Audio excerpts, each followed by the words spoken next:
kayo galing, sir? Sa trabaho. Saan po kayo nag-work? Diyan lang.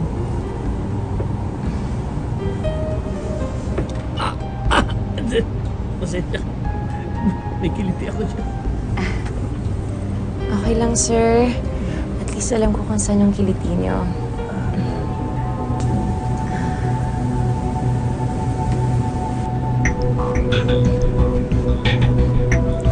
Harap na po kayo, sir.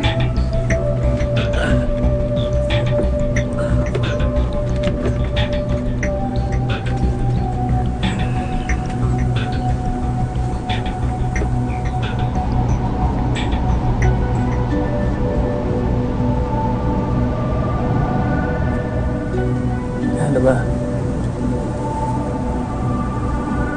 Mahal naman. Sulit naman ho, sir, eh. Magkano ba ang budget niyo? 2.5, sir. Ano mong meron ng 2.5? Ako na pong bahala. Kasi mag-relax na po kayo dyan. Tsaka, wala lang po lipsticks.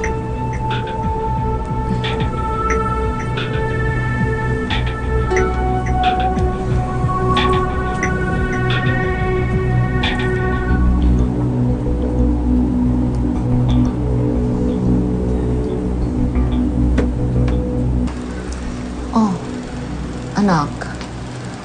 Napapadalas yata itong pag-uwi mo ng madaling araw.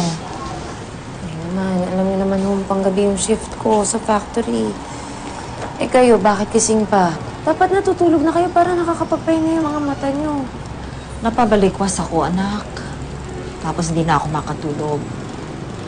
Ang totoo nito, ayoko talagang matulog kasi natatakot ako na baka pagising ko, wala na akong makikita.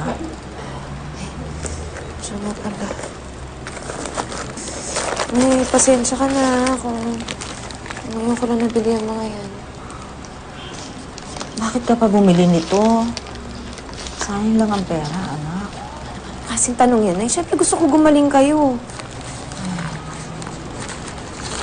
Palagay ko, hindi na ako gagaling, hindi na makukuha sa papatak-patak to. Ay, ayaw niyo bang gumaling kayo? May pagkakaiba yung ayaw sa walang magawa. Palabo na ng palabo ang mata ko.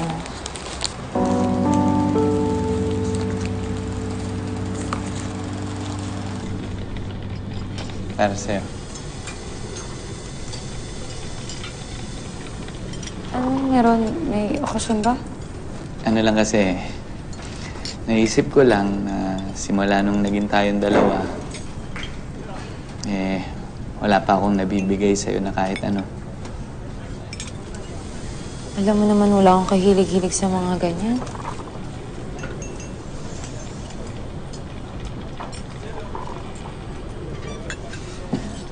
Siya nga pala, umorder na rin ako. Kanina pa kasi tingin ng tingin sa akin waiter eh.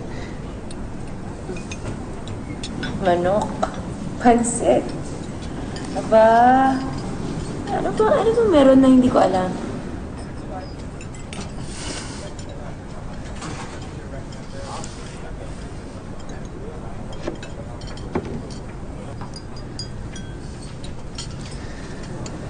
Pakasal na tayo.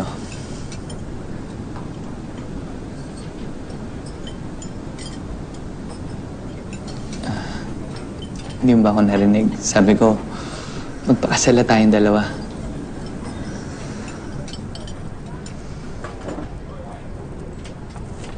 Anton, kasi isang taon pa lang tayo eh. Hindi ba ako handa?